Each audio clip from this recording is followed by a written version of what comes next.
Good morning, good afternoon, for me, good evening. English language teachers around the world, thank you for joining me, Jason Levine, also known as Fluency MC. Another webinar with American TESOL Institute. This is a topic that many of you have requested, English test preparation. This is an area where I have a great deal of experience.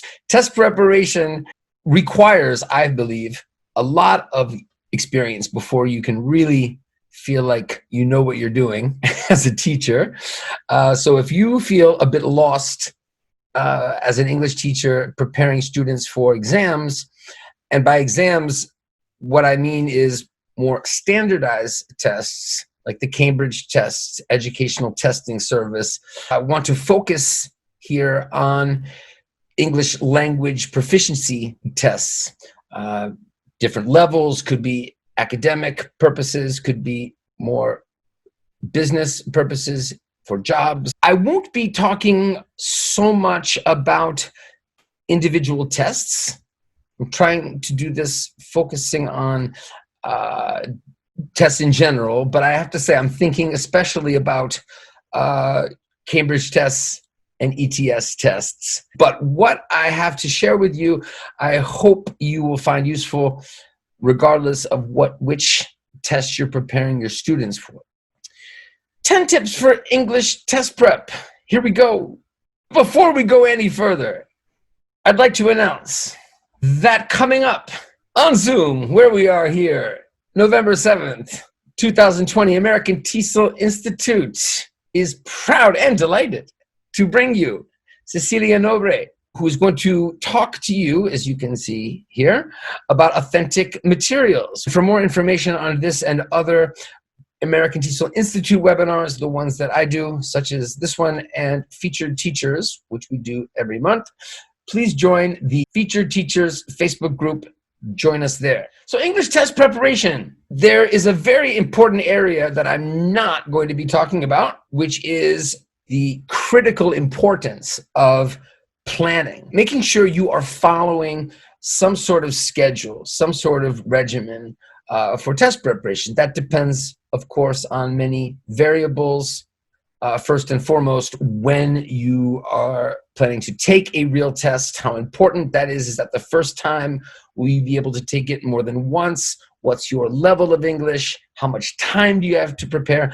I'm not going to be talking so much about this today. What I won't be doing is recommending any programs in particular or books in particular. I will say now, and I'm sure I will say it again, that having a teacher, whether it's one-on-one or having a class, and whether it's in person or online, we know these days it's mainly online, is very, very useful for not everybody, but for most people to stay motivated, to stay focused. Someone, of course, I hope, who has experience teaching the test. If they don't, you may be better off on your own with the right materials. But if you can find a good teacher and a good class, wonderful. Starting with number 10.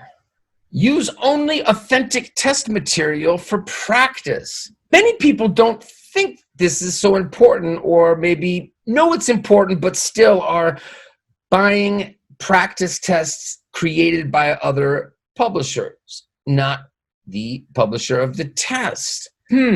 What could be the problem there?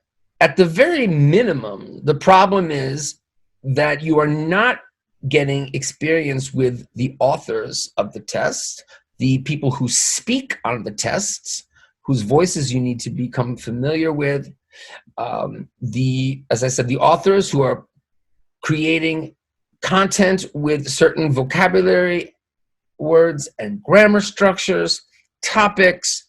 Also, worse, I said that was at the minimum, right? Worse, you could be using material that is so unlike the test that it puts you on the wrong path. You may be wasting your time, right? Studying vocabulary and grammar. We're going to talk about this a little bit more when we get to another tip. But focusing on content, grammar, vocabulary that is not usually on the test or may never be on the test.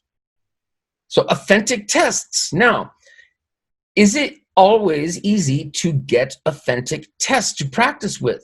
Authentic meaning either past tests or material created by the publisher of those tests. Well, for Cambridge, it's not an issue because Cambridge is known for putting old tests online, for creating great books with material. ETS, on the other hand, in stark contrast, it used to be that way, and I don't want to go into a long story about this. Let's just say at one point in time, ETS was more generous with putting old tests online and creating materials, and these days is not at all. In fact, it's very difficult to get your hands on a real TOEIC test or TOEFL test legally. That's enough of that story. Number 9, take full timed practice tests. Well, this connects directly to number 10. By the way, these are not ordered in any particular order. Well, that's not true. The last 3 are 3 of my favorites, but all of them are important to me. So, and I hope to you and your students. So authentic tests, the real test, and take full timed tests. Why? Time management is not one of my tips. Use time well, manage your time, because it's in every single one of these tips in some way. There are many people who would say, if I had all the time I wanted, or even like another hour, this test wouldn't be so bad. It's the content, of course. It's the level of English. It's vocabulary you might not know. It's things you won't catch when you listen. But in most cases, especially when it comes to reading and more complicated questions, time is the biggest issue. This means it's really important to do full tests. You need to know who you are, how you are in the context of the real thing as much as possible. And I really should add here, take full-time practice tests under test-like conditions. That means no bathroom breaks, no cigarette, no snacks, right? Why? You need to get very comfortable with what it's like to take the real test, both because of time management, also your focus, your stress. Don't forget this, authentic test, full and timed. I've seen many people do, one part of the test here, another part tomorrow. Funny story, very quickly. I had a Japanese student studying TOEFL in New York many years ago. This student really struggled with listening on TOEFL when I tested her or when she took the real test. But when she did practice tests, she did great. Why? So I asked her, how do you take the test? Where are you? What are you doing? She said, oh, well, I take the listening test while I'm doing laundry, while I'm washing my clothes. Headphones, she's going to the washer, the dryer, answer C, answer D. Maybe you can see the problem with this.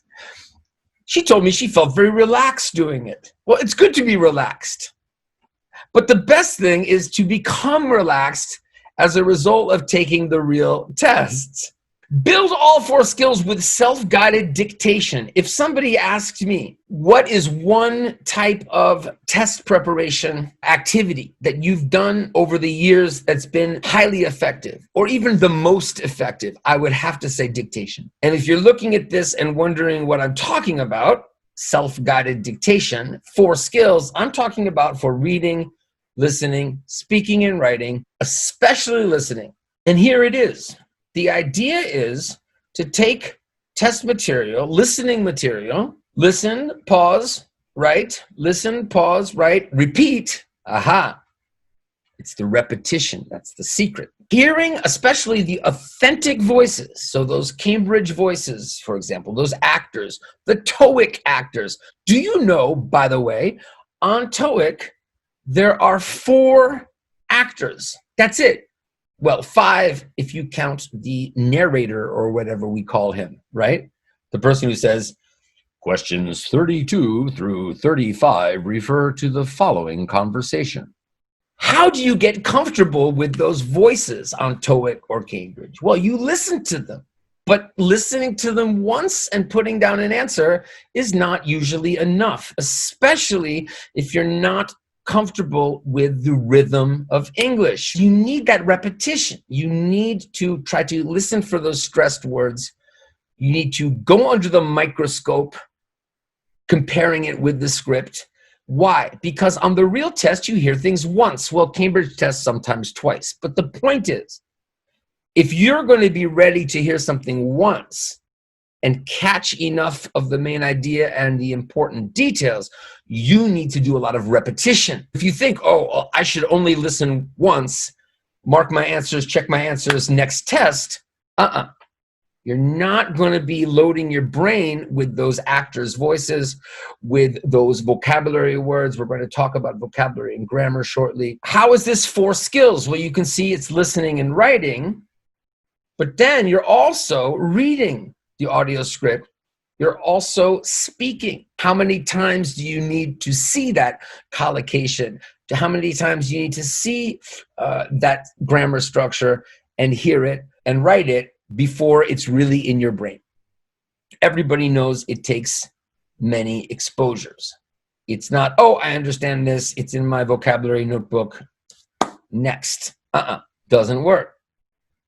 Number 7, this one's more specific, right? Multiple choice tests. What's POE?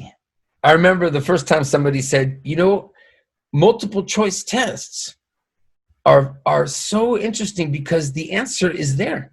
They're showing you the answer. Right? They're just showing you 3 other answers to distract you. How are they distracting you? It could be a trick.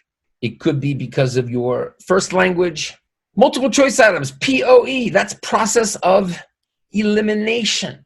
Do you want on a multiple choice item to be choosing between 4 choices? No, that's 25%. Plus, you don't have time to do it this way. This is where time management comes in. Again, on a test like TOEIC, for example, you don't see what you think is correct, you eliminate. You try to get 50-50. And luckily, Cambridge and ETS often in a multiple choice question, often design it so that 2 answers are easier to eliminate.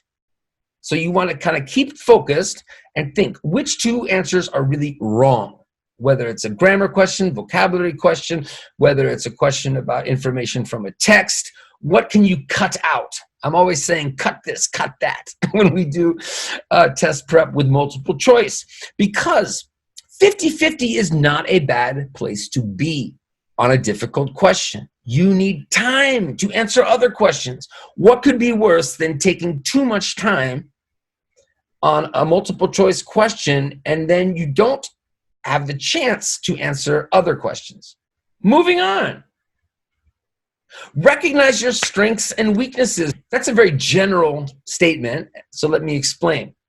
It applies first and foremost to your skills, whether you feel you are stronger in reading, in writing, in speaking, in listening. So that's one thing.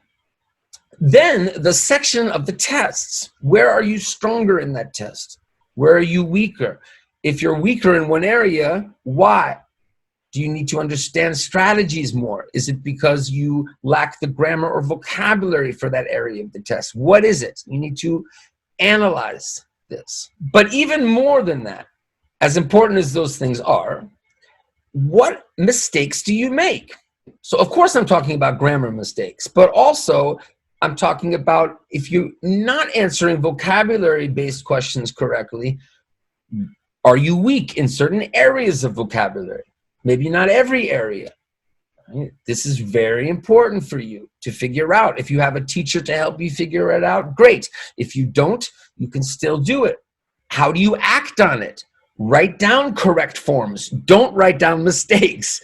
So if you make a mistake with a preposition, with this verb sentence structure, right? Gerund, infinitive, whatever it is, write down the correct form and get exposure to it. Repeated exposure. We're going to talk about how to do that. Certainly not enough just to write down the mistake and you're done. It's similar to the problem of, oh, I understand the meaning of this word, I'm done, right? You need the repeated exposure. Get hooked on reading and listening in English. Maybe easier said than done if you're a teacher and you feel, I'm always telling my students, go speak English, use authentic materials, read in English, listen in English, change your social media settings. Of course, that's like telling somebody, go to the gym, lose weight. Look, there's a gym here, exercise. What's wrong with you? If we just tell people to do it or we tell ourselves to do it, I think you know how that goes. We need intrinsic motivation. That's what I mean by hooked. The student who just loves travel, so these days, that's kind of a depressing thing to imagine, but or maybe even more now, wants to watch a YouTuber who talks about travel. And even better, wants to repeat the episode again. That person will catch the type of language that will be on a Cambridge test, but not because you have to do it. Find something you like, and even if it's not a test prep topic per se, if it's something where there is you recognize there's going to be grammar structures and vocabulary that could be on your test, do it. Quantity is often more important than quality, meaning how often do you get reading and listening in English. So I wouldn't worry so much about what it is. I would think more about, are you really into it? Are you feeling it? That's what is so important. I strongly recommend materials where you are reading and listening at the same time. That means what? That means series with subtitles. Reading is important, so having subtitles is not a bad thing. You need to see a lot of these grammar structures written, or you won't be able to catch things, not in the listening so much, right? But in part 5 TOEIC, where you need to do complete sentences with grammar and vocabulary. Writing tests, if you have to write in English, you need to read. You need to load your brain up with grammar and vocabulary. Listening is not going to be enough. Podcasts with scripts. Wonderful. If you get hooked on a podcast and there's a script, you can listen, then listen again with the script, just read the script. This is also really important for sound spelling relationships. Oh my goodness, maybe you know what I mean. I teach in France. I teach in different parts of the world, but now especially I'm doing a lot in France. Students who will hear something in TOEIC, a conversation, part 3, short conversations, TOEIC. They have no idea what they heard, and then they think it's new idioms. They think it's difficult grammar. They look at the script. What? They understand every word instantly. That's because, right, there are such big differences between the sounds of English and the spelling. That's partly, right, the rhythm that's different, right? So shrinking and linking, reduced sounds, stressed sounds, and the fact that so many letter combinations can correspond to one sound in English, and so many sounds can correspond to just one letter combination. What did I not mention? Is there something else when we listen and read? That's right, songs. Songs with lyrics. Now, it depends on the song. Some songs may be better, maybe. Some songs are definitely better suited for test preparation for English tests than others. If you know me, you know that's my main area of focus, creating songs with the type of language you will find on tests. So if you're into that idea, learning through music and lyrics, please check out Fluent CMC. Trust your instincts. Don't overanalyze or overthink. It's interesting. You will find the opposite advice sometimes when you look at test preparation in people's native language. I think it's because if it's in your native language, you may jump too quickly thinking something is correct. Now, this can happen on a test like a Cambridge test, an ETS test. There are traps, right? Especially things, for example, that, words that sound the same in a listening, a word in a reading, but it's not used this way. Okay, there are many different ways that this could happen. So you have to be careful. But on an English language test, if you think, you know what, that sounds right, that looks right, That sentence sounds best with this word. This comes from where? It's because of reading English and listening to English. It's why it's so important to get hooked on the language and get enough exposure. It's why it's so important to take practice tests with authentic test material, because they're going to repeat collocations. They're going to repeat types of grammar and sentence structure. So if you think, oh, I think that's right, trust your instinct. If you check the answers and your instincts are not working for you, that's different. Another reason to do a lot of practice tests, figure out this. But I think you know what I'm talking about. Some people will think too much. Is it this answer or this? You lose time. Once again, time management. And you're putting your brain in, analytical mode, right? Thinking about the language. This can be a big problem, right? Because it's time, right? Time. And also, if you're trying to get general understanding of readings, of listenings as the primary thing to do, I didn't put that here, but getting the main idea would be tip number 11. You could miss, right? Miss the forest for the trees, as we say. Number 3, some of my favorite words here. Repeated exposure, high frequency, collocations, and word forms. English language tests for English language proficiency, English as a second language, as a foreign language.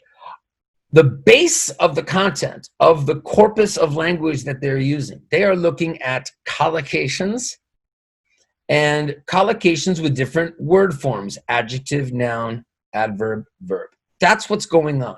That's how they make the tests.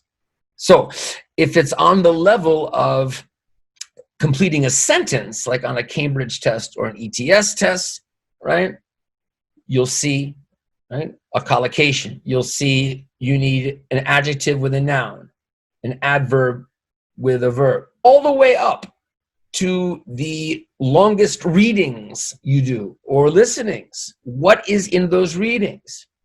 Again, collocations and word forms. So the more you practice, meaning get repeated exposure through the authentic tests, number 1, through the test material, and especially keeping track of what you find, collecting it. So for example, conference room, noun, collocation, compound noun. How about reserve the conference room? Postpone a meeting, verb, noun collocation, right? Word forms, postpone, postponement. This is what I'm talking about. And to illustrate that, verbs are red, nouns are blue, adverbs are purple, adjectives are green. These are TOEIC, high frequency TOEIC collocations. So keeping a list, right? Please be careful of, 500 words for the TOEIC or 1,000 words for IELTS. It's not the words themselves. It's not memorizing lists of words and meanings. It's which words go together with which other words. That's what collocation is all about. Especially things like prepositions. Oh, I have to learn prepositions for this language test. Yes and no. You need to learn where prepositions occur with these verbs, with these nouns, with these adjectives. Word forms. Find the report acceptable, or access the files, or get access to the conference room. Notice the difference, right? One has a preposition, one doesn't. So keeping track of this here with word forms and keeping lists of collocations or connecting them. If you want to do both, you can do both. Ooh, this one. What am I talking about? Before anything else, first step, first thing you do, you know and understand the test. I like to make an analogy. There are many analogies. Here's one, but something that's really clear for students. I say, hey, if you're driving to your friend's house and you've gone to this house many times, you know the neighborhood, you know the house, right? You're driving there. Can you listen to the radio? Can you talk to someone next to you? Don't go on your phone. Can you, what else? Can you think about something like what you're going to have for dinner? Yes, of course, because you don't need to use your brain to figure out where to go and what to do. In the same way, you're not thinking about how to drive the car. You have repeated the action of driving the car enough so that it is now procedural knowledge. That's what you want. What happens if you're driving to your friend's house, your friend moved to another part of the city, it's raining, it's dark, your GPS broke? How would you feel about music on the radio? How would you feel about somebody talking to you? How would you feel about, would you be able to think about what you're going to have for dinner later? I think you understand the point. You need to know the test before you think about the English for the test. Two different things going on. How are you going to use your brain to focus on English, to concentrate on understanding and producing, if you're writing or speaking, even more difficult than just reading and listening? How are you going to do that if you're also thinking about, okay, what are the directions I need to read? What do I do this, or what exactly is the strategy? Oh, I never knew there was this part of the test. It could be extreme, like you don't know that part of the test, or it could just be you think you know everything, and in fact, you're still thinking too much about it. This is also a time management issue. You know, don't read the directions because you don't need to, right? If you know the test. Even better, can you use time to look at the test material while they are reading the directions? You're listening to directions. On TOEIC, for example, there are a few precious seconds when they are talking to you. They'll explain part 3 is short conversations, right? They'll explain that. You don't see the test material, but then questions 41 through 44 refer to the following conversation with 3 speakers. While you hear that, what are you doing? A smart test taker is already looking at the questions. Finally, knowing and understanding the test psychologically gives you more power. It's you against the test, right? It's true. But if you know the test very, very well, inside and out, like the back of your hand, we say in English, then, right, you will be more relaxed. You will be able to focus just on the English for the test and the strategies you've learned, that you want to make sure you're focused enough that you're using those strategies. Finally, number 1, follow the 3 R's. Relax, repeat, remember. So you know this is my mantra. But I want to break it down or unpack it, as they say. So relax. We've talked about relaxing. Relaxing has a lot to do with how much English you know and are prepared to use for the test. Relaxing has to do with how well you know the test. We just talked about that. Relaxing has to do with how much test practice you've done. Of course, that's part of knowing the test. But the more you take full-time tests, as I've suggested, under test conditions, remember, no snacks, no breaks, all of this will lead to you being more relaxed. This is just another IELTS, another TOEIC, another linguist skill. Repeat.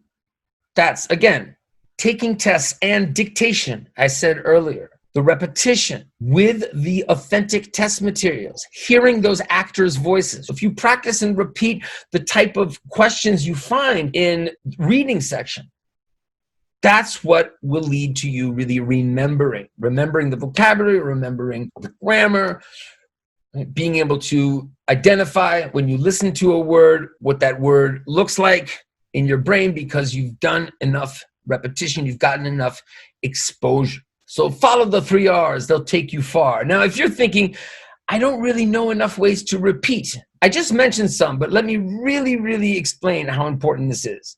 If you like flashcards, not everybody likes flashcards, which is really the problem, because flashcards can be very, very useful for test preparation. But you need to be hooked by them. I loved flashcards, so I actually liked doing it, and it can really work. That's repetition. The dictation I mentioned earlier.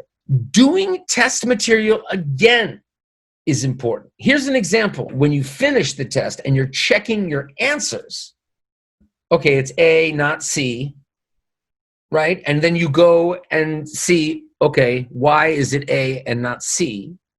Okay, now I know, I'm done. No. What you should do is see how many questions you got wrong. Which ones did you get wrong? Now go back, try to find the right answer. Now, one reason to do that is to help you figure out, like we said before, what are your strengths and weaknesses? Why did you get the question wrong? That's one reason. But the other reason is the repetition. If you go back and read it again, the more you reread, the more you re-listen to test material, the more likely it is that you will remember it. Let's do a recap. Use only authentic test material for practice. If it's a Cambridge test, use the Cambridge test. If it's an ETS test and you can't find it legally, well, don't practice with inferior material from other publishers. Even if it looks like it's good material, it might be good material for English learning, but it's not close enough to what is on the real test. Take full timed practice tests under test-like conditions. Build all 4 skills with self-guided dictation. Here is my procedure for this. Tip number 7, multiple choice. Use elimination. Maybe that's obvious. Oh, everybody eliminates answers. Yes, but there's a strategy to it. Especially many of these tests, you try to eliminate 2 answers, choose between 2. The one that's probably correct and one that's more difficult for you to eliminate. What are your strengths and weaknesses in terms of reading, writing, speaking, listening? And then sections of the test. Where are you stronger? Where are you weaker? Important for time management.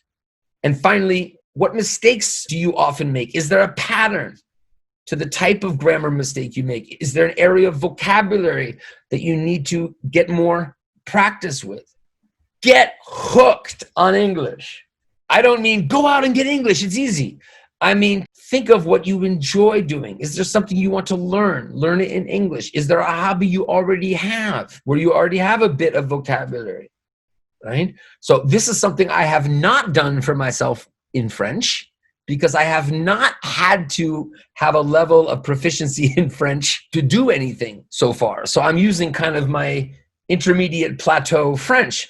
But if I needed to take a proficiency test in French, if I needed to get a higher level to get a job, one thing I would do is start reading about music, podcasts about music in French, because I'm motivated to learn about things, about music. And especially, I said here, things where you are reading and listening at the same time. Podcasts with scripts, audiobooks, wonderful to prepare for tests. Lyrics and songs, of course, and TV series with subtitles. Trust your instincts. If you think it sounds right and looks right, quite often it's because you have heard it and seen it enough times. That's that exposure, that repetition. Don't think too much. Don't try to get under the microscope during the test. That's a time management thing also. Repetition, practice, collocations, and word forms. Here are types of collocations and examples that are commonly found on English language proficiency tests. So keeping a vocabulary notebook, collecting them is important. Same thing here with the parts of speech, the word forms. You've got to know this test. That's not an English issue. This is not an issue of language. This is an issue of learning about the type of sections on the test, what to do, basic directions, and as we keep saying again and again, or I keep saying, taking full timed tests. So you really know the test very, very well. And finally, follow the 3 R's. Relax, repeat, remember. That brings us to the end of another American TESOL Institute webinar. I want to thank American TESOL Institute. Prep It Fluency. You're going to hear more about Prep It Fluency soon. Our next featured teacher is Cecilia Nobre on November 7th. Thanks so much to everyone. Signing off here from France, Fluency MC, wishing you a great morning, afternoon, or evening, wherever you are, English language teachers. Thanks so much. See you next time. Salute. Respect.